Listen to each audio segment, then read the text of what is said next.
Hey guys, what's up? Redman80 here, and today I'm going to be doing the weekly recap for PICA Season 1. Week 1 was honestly a pretty mixed bag. Uh, some wins were very decisive, others were very close. Some wins were won by preparation, others were won by hacks.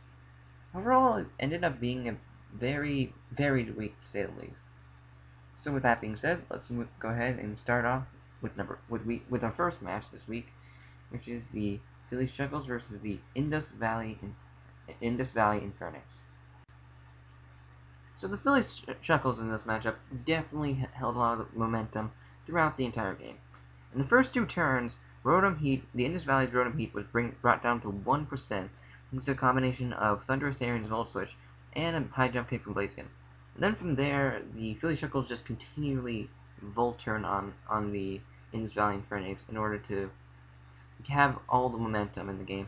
Because whenever the Indus Valley Infernape tried to send in a wall to take on one of their hitters, it would just Volt Switch or U-turn out into a more favorable matchup. Eventually, the first Mon goes down, and it's the Indus Valley's Infernape's Vaporeon, which goes down to Blaziken's high jump kick, which, in my opinion, did a pretty surprising amount. I actually don't know what item it is. I think it was Life Orb in the match, I believe. Yeah, it was Life Orb. So yeah, I guess the Vaporeon wasn't completely physically defensive, because I don't think a Life Orb high jump kick should have done that much. But, I don't know, it could have. Next one to go down was actually the Caragonal, who tried to take on a Thunderous Therian, but it was actually the Zoroark in disguise, and just killed the Caragonal with two Flamethrowers. Then Rotom Heat is sacked off as rocks are set up, so it just dies to rocks for a safe switch. And it's down, and at this point it's down 6-3, but Indus Valley Infernapes do bring a little bit back as they do KO the Blaziken, with a Sludge Bomb from Mega Venusaur. I guess Bob was trying to predict around Mega Venusaur, because his normal switch-in would have been Jirachi, and why would you Sludge Bomb on Jirachi? Afterwards, Zoroark gets taken down after that, as it tries to Para-Flinch the Mega Venusaur using Dark Pulse, as Mega Venusaur was paralyzed by Rotomo's Thunder Wave a few turns before. But not only does that not happen twice, allowing Mega Venusaur to first get up a Synthesis, but it then allows Mega Venusaur to O-Code Zoroark with a Sludge Bomb. Honestly, it was a really risky play, and he should have just stayed in with Jirachi. Afterwards, Thunderous Therian is able to take out a Bisharp, as the Indus Valley Infernapes sack off the Bisharp instead of staying in with Mega Venusaur, as Mega Venusaur was at low enough health to where a Thunderbolt would have killed it. Afterwards, Alakazam revenges and kills Jirachi, and strangely enough, he stays in against the Rotom-Mow, allowing the Alakazam to get paralyzed, as this is the final nail in the coffin, as this will stop it from encoring the Suicune into Calm Mind, and potentially paralyze it when it's trying to kill with Energy Ball. So Suicune comes in and starts Calm Minding. Mega Venusaur comes in and Synthesis up, and Giga Drains as well. And it's basically this Calm Mind war and Giga Drain war for about 10-15 turns, until finally Suicune goes for Scalds, and Mega Venusaur gets paralyzed 4 turns in a row, which allows Suicune to take it out. And then, since Alakazam is also paralyzed at this point, Suicune is then able to take out the Alakazam with a Scald, leading to the Philly Shuckles getting a 3-0 victory over the Indus Valley Infernape. Overall, this was a very fun match to watch, and Bob definitely prepared really well, having a Volturn core that really couldn't be stopped by Rohith, as he did not have a ground type. And overall, this was just a match that Bob was able to just to keep the momentum and just win with a little bit of hacks. So, moving on, we have now the Detroit Magnetons facing up against the Iowa Focus Energy. So this is one of the closer matches of the week. In fact, I think this is one of the closest matches, because from watching it, you couldn't tell who was going to actually win this matchup. But in the end, the Detroit Magnetons won 2-0. And rewatching the replay, I can tell that the Detroit Magnetons had a plan of cleaning everything up with Mammothine, because a lot of the things he did ended up were first off taking out potential threats to Mammothine, just that he can be a late game cleaner. But let's get into the actual match. In this match, there was actually a lot of shifting in momentum. For instance, in the first turn, the Detroit Magnetons have the momentum as Raikou is able to set up a sub and do heavy damage against Fortress with a Thunderbolt. But Nick and the Iowa Focus Energy are able to turn that around by using Raichu, as Raichu is faster than Raikou because Raikou was probably either ran bulky or was just not run with the speed plus nature. And Raichu was able to encore the Raikou into Thunderbolt, giving Raichu the boost and forcing the Detroit Magnetons to sack their Politoed, which means that they cannot get up Rain this game. Rain anymore, which means that their Mega Swampert is supremely crippled. However, the Detroit Magnetons aren't in too bad a position. They're able to take out the Fortress with Jellicent's Scald, although Jellicent is soon taken out by Raichu's Discharge, as he does not want to switch into anything fearing Grass Knots. And Tornado Starion, even if he switches into that, it still has to take like a Discharge, and it doesn't want to do that. Nick's Togekiss basically does nothing this game. It Baton passes a Confusion. That's one of the most noticeable things. Nick forgets that Baton passes Confusion, and so he passes a Confusion to his Tyrantrum. But that doesn't really matter too much. Togekiss just ends up dying to Mega Swampert. Afterwards, Chestnut comes in and does some interesting substitute shenanigans against Raikou. Well, first off, it's against a Tornado switch-in, and after a Hurricane miss and some Leech Seed substitute shenanigans, it eventually switched out to Raikou, who is eventually able to break the sub and eventually take out the Chestnut. Even though I think Nick should have switched out of Chestnut and just something else to take the hits instead, because Chestnut kind of needed to stay alive to wall Mammothine. I know its Ice is super effective against Grass, but even still, Chestnut can take on Mammothine decently well. But yeah, Chestnut goes down, and then Raikou is then killed by... I need to double check this. I forget this one. Raikou is killed by... Why am I forgetting? Raikou is killed by... Why am I forgetting? Okay, Raikou is killed by Mega Gallade, actually, from its Stone Edge. I forgot about that. Yeah, he went for Stone Edge, predicting Tornado's Therian to come in. Makes sense. Tornado's Therian resist fighting, and so afterwards, Tornado's Therian does come in. He lets Tyrantrum take the hit instead of, in my opinion, just sacking off the Mega Gallade, because the 3 mons that were left all got handled by Raichu. I know Raichu can't take a hit, but Raichu can threaten out the 2 slower ones, or supposed slower ones, in Mammothine and Mega Swampert. What he should have done was kept Tyrantrum alive, and then so he can go for Head Smash right now against the Tornado Therian instead of switching it in to take a Hurricane, and then which he did. So it takes huge damage from the Hurricane. It goes for the Head Smash as he switches into Mega Swampert. Mega Swampert takes the hit. And from a previous turn, Mega Swampert actually Toxic to Tyrantrum, which is another thing I didn't like. Nick stayed in on the Mega Swampert to get an Earthquake damage off on the Mega Swampert, but in the end, it didn't really. In the end, it just meant that Tyrantrum was toxic, so Mega Swampert can protect and kill it off. And then after Mega Swampert is killed by Raichu's Grass Knot, Mammothine comes in and reveals that it's Scarf, which means that it kills the last 2 mons with Earthquake. So in the end, it was a very close match, but the Detroit Magnetons were able to clinch the match with their Mammothine, which they were able to preserve and use as their win con. So the next match is actually my match. It's the DMR Shadow Absols versus the Washington Red Shells. So this match was definitely interesting. It ended up being a 5-0 in my favor, and yes, I do admit that the Absols did make a few questionable moves, like setting up the Swords Dance with Blade against an Electros that is known for having fire cover. I think the reason I won by such a huge score is because he got paralyzed every other turn, basically. Yeah, he got a lot of hacks, notably paralyzation hacks in this game.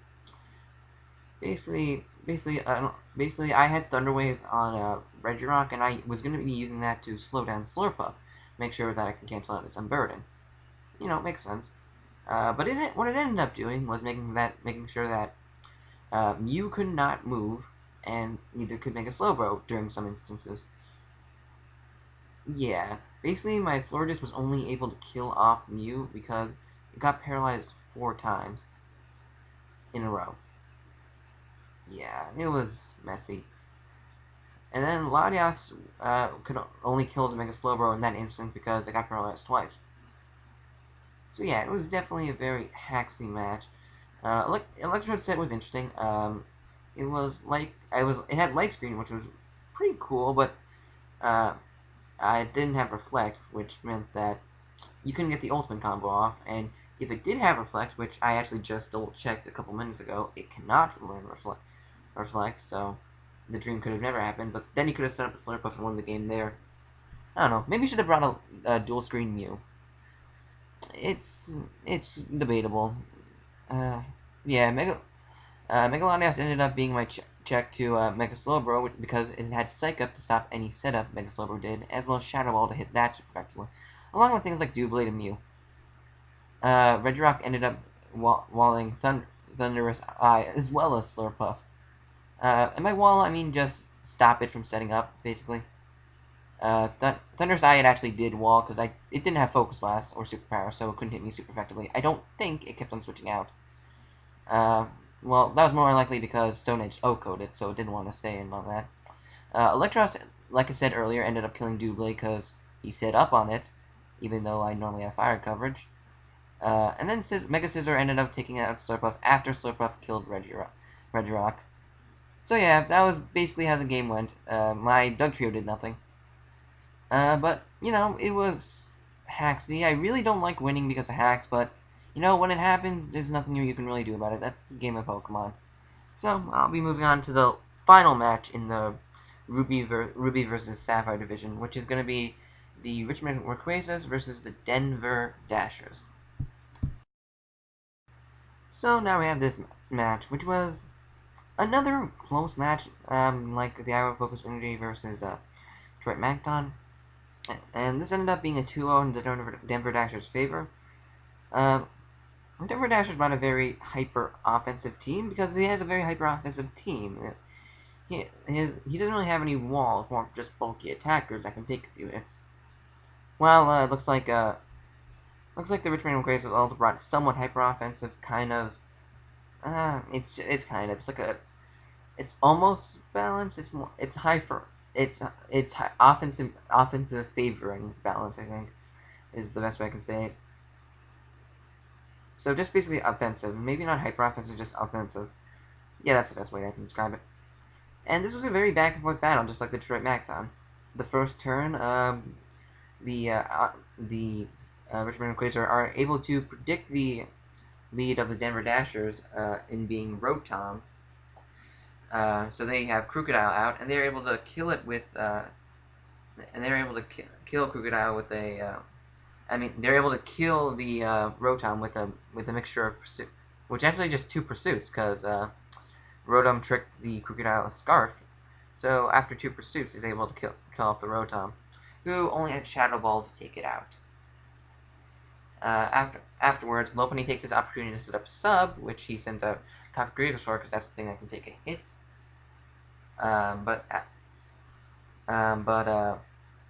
Instead, he actually switches back into Reuniclus as Mega Lopunny goes for a Power Punch. And then Mega Lopunny Baton passes into the Haxorus, giving it the +1 attack on a Sub, making it able to take a Psychic, and then threaten out Reuniclus. He sends out Arcanine to get the Intimidate, but then Haxorus Dragon Dances, which is very not good for Dom, as Arcanine goes down to Haxorus Earthquake, and then Cofagrigus goes down to 2 Outrages, but it's luckily able to burn the Haxorus. He then goes into Salamence, which then is able to set up a Dragon Dance, as Haxorus switches out into Azumarill. Even though I think he probably should have... Actually, wait, he was confused from the Outrage. Never mind, it was a good move for him to switch out. So yeah, he switches out into Azumarill, and Azumarill is able to get the Play Rough up. after taking an Earthquake from the Salamence, because he didn't have Iron, because even if he had Iron Head, Earthquake hit harder. Since it only did a little bit over half, Azumarill goes for the Play Rough, but surprise, Salamence has a Roselia Berry, which means it can take it. Not. It turns out Azumarill was Choice Banded, and then Salamence just faints even with the Roselia Berry. So afterwards, I believe he sends in the Superior to Revenge. Let me double check. Yeah, he sends in the. Man, I can't see what happens here. Yeah, no, he sends in the Crocodile and goes for the Earthquake. Denver Dasher sends in the Rose Raids. The Rose Raid takes a huge amount of damage from the Earthquake. That seems to be a pattern with him. He's not using Rose Raid that well. I know this is only the first battle, but the second battle, his second match has already happened, and I know the outcome to that. He does not use. He doesn't like using. He likes switching to Rose Raid to take big hits. Anyway, after sacking off Haxorus to the Crocodile, he threatens out Crocodile again with a Azumarill, who goes for an Aqua Jet on the Superior. Doesn't do much.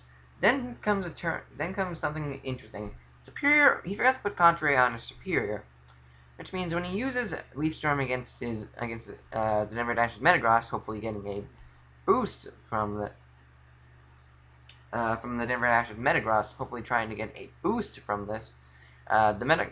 Instead, the Metagross takes Leaf Storm and he gets -2 instead of boosting up what I can presume is Hidden Power Fire. So after some shenanigans, Superior gets killed by Megalopunny. Although Megalopunny is now weak enough to get killed by Crocodile's Pursuit. And then Azumarill is able to clean up the game with Aqua Jet, as after Reuniclus takes a Bullet Punch from the Metagross, which it takes out with a Shadow Ball. Sorry about that. Anyway, Azumarill is able to take out both the Reuniclus and the Crocodile with 2 Aqua Jets, thus winning the Denver Dashers game. Overall, I thought this match was a very fun match to watch. It was very hit for hit, and in the end, I think it was one of the better matches this week. Now, moving on to the Diamond versus Pearl Division matches, we start with the Transylvania Trevenants versus the Sequim Malamar. So this match was a bit one-sided. It was a 4-0 victory by Andy and the Sequim Malamar. I just like to state for the record that the first turn was probably one of the coolest things I've seen in a while. Sylveon actually tricks. Is it Sylveon? No, Espeon tricks a Scarf to the Azelf, which in itself is weird. But turns out Azelf was holding a Focus Sash, and Azelf actually went for Explosion in that circumstance. And Espeon lived because it tricked the Focus Sash to live. So that was pretty cool. Other than that, it was, I don't know, it wasn't that interesting. It was a decent match to see how well they prepped, because they each prepped pretty well for each other. Although I do think that the Sequim Malamar did prep a little bit better, hence why they won. Legendary got both the kills on the Trevenant's part, killing Espeon with a U-turn and Noivern with a Rock Slide. We can all assume that it's Scarf because it outsped the Noivern, and plus the way he was playing it. But this kind of boiled down to basically what was your Volcanion switch in for Andy. Volcanion was able just to destroy the Trevenants team, and even though he had Alamamol, which could take a hit, it couldn't really dish anything back, as Volcanion was immune to its water attacks, and it brought sub-toxic in order to deal with Alamamol, so that Mirror Coat shenanigans couldn't happen. It was just destruction by Volcanion. Rotom got the last kill, by the way, on Alamamol, which was, just so that it wouldn't be torturous to Toxic Stall. But yeah, Volcanion ended up with 4 kills in this match, and Volcanion is looking like a very strong mon in this league. Like, in general, Volcanion seems like a very powerful mon in league format, and I definitely had a draft plan for it, but I ended up not going with it. Although, yeah, Mega Scizor plus Volcanion is a good pair up, as you can see by people like Fizzy Stardust, who use it currently in the GBA. Well, I guess it's YoFizz now, but I'm still gonna call him Fizzy Stardust, so that's what I'm used to. But anyway, that's beside the point. It was 4-0. Andy just basically sent out Volcanion and it blasted stuff. It was a good game. So with this next match, it's the Berkhamsted Bastiodon versus the Gotham Golbats, and this was another match that had a huge victory for the Berkhamsted Bastiodon. They just prepared very well against the Gotham Golbats. Gotham Golbats have a very threatening team, but the Berkhamsted Bastiodon were able to play against that by bringing basically a bulk team with a Scarfed Heatran and Choice Banded Dragonite as basically cleaners. What transpired in this match was basically a lot of bulk, a lot of bulk and switching during the first part of the match until Empoleon was in against Tentacruel, where Empoleon was able to burn the Tentacruel, and previous turn the Mega Sableye burned the Empoleon, and Tentacruel went for a bind on the Empoleon. So it was basically it ended up being a double down after a bunch of skulls, which was a very interesting way to take it down. Basically what happened after that is that the Gotham Golbats tried to set up with Gyarados, but are taken down by a Choice Banded Dragonite's Outrage, though Dragonite is injured by an Ice Fang. What happens next is Mega Altaria comes in to try and sit up on it, and is able to kill the Uxie, which switches in. But then Dragonite comes back in with the Mega Altaria weakened from burned, and is able to kill with the Choice Banded Extreme Speed. Afterwards, some more switches happen. Victini eventually dies to Stealth Rocks, which were set up by the Bastiodon. And then afterwards, it's a very slow death for the Gotham Golbats, as Ferrothorn is eventually taken out by Heatran. Was it Heatran or Mega Sableye? One of the two, I forget. And then Latios. Actually, I can just check.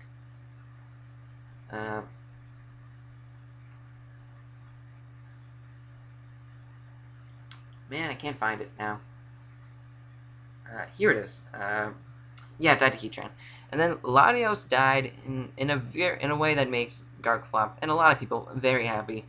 Bastiodon was able to live an Earthquake from Latios at 1%, and then what was it called? And then was able to Metal Burst it, and then killing Latios and sealing the game for the Berkhamsted Bastiodon in a 4-0 victory. And fun fact, Bastiodon is currently their MVP with 2 kills, tied with their Dragonite. So, it's funny how that works. Overall, this was a very well played match for the Berkhamsted Bastiodon, and a very good match for the Golbats, considering this was their first match in League format. They played very well. So in the end, I can expect the Gotham Golbats to do better in the future, and I also expect the Berkhamsted Bastiodon to have even more good games in the future. So next up we have the LA Slowkings versus the Vespertine Park Rangers. And just like every match in the Diamond Division versus Pearl Division matches, it was very one-sided. The Vespertine Park Rangers ended up winning against the LA Slowkings 5-0. And this was basically because of the Vespertine Park Rangers bulkier mons, those being Hippowdon and Bronzong. And kind of Infernape, because Infernape was a bulkier set to handle Weavile. So basically, the only mon on the LA Slowking team that managed to get a kill was the Mienshao, which was able to kill the Infernape to revenge the Shuckle, which died to Infernape's Fire Punch. Other than that, Weavile got wear down by Infernape, bringing it down to a sash, and it died to rocks set up by Bronzong. So Raptor, after continual rock switching, just basically died to a rock switch to another rock switching. Although it was able to get some good pressure against Socrates' team. Lantern died to Hippowdon's Earthquake. Lantern died to Hippowdon's Earthquake, which, because it's weak to it.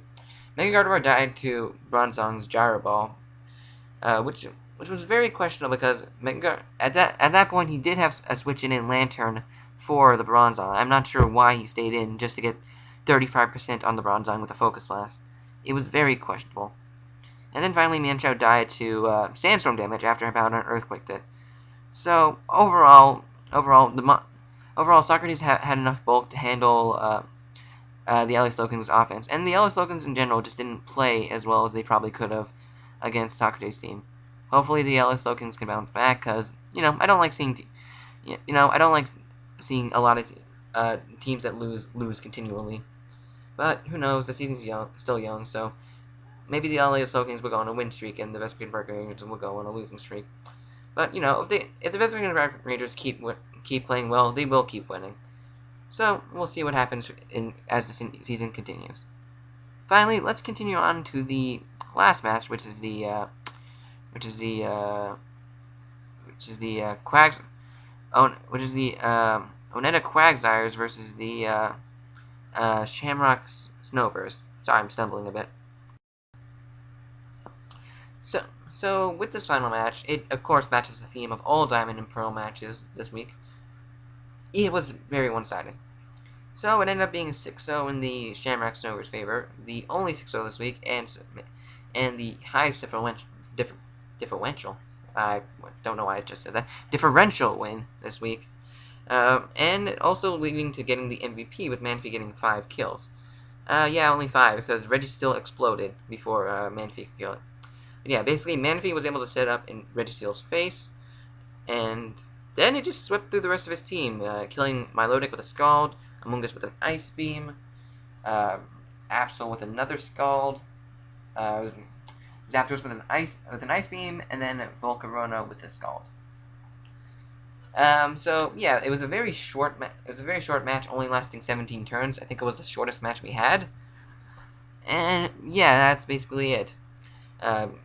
The Shamrock Snovers saw their opportunity to set up for the win, and they were able to do it. This was Dylan and the Oneonta Quagsires' first league match, and whether that's a sign for things to come for the rest of the season for Dylan is up for debate. But one thing's for sure, the Shamrock Snovers are looking pretty good right now, and if they're able to keep up big wins like this, they'll definitely be able to continue to playoffs. I know it's only week 1, but if someone is able to continually get big wins, they will make it to playoffs. That's how things work here.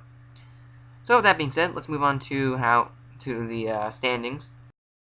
So starting with the Ruby division, we have the Philly Shuckles in first place, 1-0 plus 3, followed closely behind by the Detroit Magnetons with a 1-0 plus 2 record. The Richmond Quagsires follow that with an 0-1 record, minus 2. And then finally, in last, is the DMR Shadow Absols, 0-1, minus 5. In the Sapphire division, I am leading it currently, 1-0 plus 5, followed by the Denver Dashers, who are 1-0 plus 2. The Iowa Focus Energies are in third, 0-1, minus 2. And then finally, the Indus Valley Infernapes are 0-1, minus 3. The Diamond division is led by the only one who won a match. Only one of them who won a match this game, the Berkhamsted Bastiodon, who are currently 1-0 plus 6, 1-0 plus 4. I mean, followed by the Transylvania Trevenants, who are 0-1 minus 4. The LA Slowkings are next, who are 0-1 minus 5, and finally the Oneonta Quagsires are in last, who are 0-1 minus 6. The Shamrock Snovers are currently in first in the Pearl division, who are as they are 1-0 plus 6, and they are also the leader of the league right now.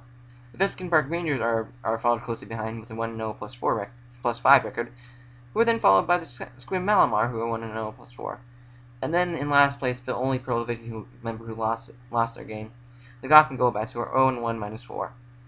Hopefully the teams that lost their games can bounce back, but who knows? Pokemon is a fickle game. It always comes down. You may plan well, but it always comes down to luck. Unless, of course, you have a Haxless match, which almost never happens, but I'm kind of rambling now.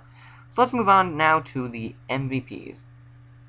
So, at last, we get to the MVP race, and currently leading it is Manaphy, who has 5 kills, no deaths, and a plus 5 differential. P.S. This is based on differential, not kills, the MVP race, just so that you guys know, and they are owned by the Shamrock Snovers. Following that is Volcanion, who got 4 kills, no deaths, and is plus 4 right now, and has plus 4 differential currently. And they are led by the Sequim Malamars. And then lastly is Zoomeril, owned by the Denver Dashers. 3 kills, 0 deaths, plus 3 differential. Tying with Azumarill is actually Bronzong, who is only not on here because Azumaril's name comes first alphabetically. Bronzong also has 3 kills, 0 deaths, and they are owned by the Vespertine Rangers. And then just list off the rest of the 10 Mons who are here. The Crocodile has 3 kills, 1 death, and they are owned by the Richmond and Quagsires. Raichu comes after that, who also have 3 kills and 1 death, owned by the Iowa Focus Energy. Next up is Bastiodon, interestingly enough, who are owned by the Berkhamsted Bastiodons, of course, with 2 kills and 0 deaths. Dragonite also has that same score of 2 kills and 0 deaths, and are also owned by the Berkhamsted Bastiodon. And then finally, Latias and Malamars also have 2 kills and 0 deaths, and they are owned by the Washington Red Shells and the Detroit Magnetons, respectively. So that concludes this week's weekly recap. I hope you guys enjoyed. I hope you guys enjoyed. If you did, good for you. Glad I'm making someone happy with these videos. And if you have any feedback on the weekly recap, it is desperately appreciated. I'm sorry I stutter so much in this video. I'm not good. I'm not very good at commentating, but you know, I do what I can. So with that being said, I hope you guys enjoy this video again, and I will see you guys in the next weekly recap. Goodbye.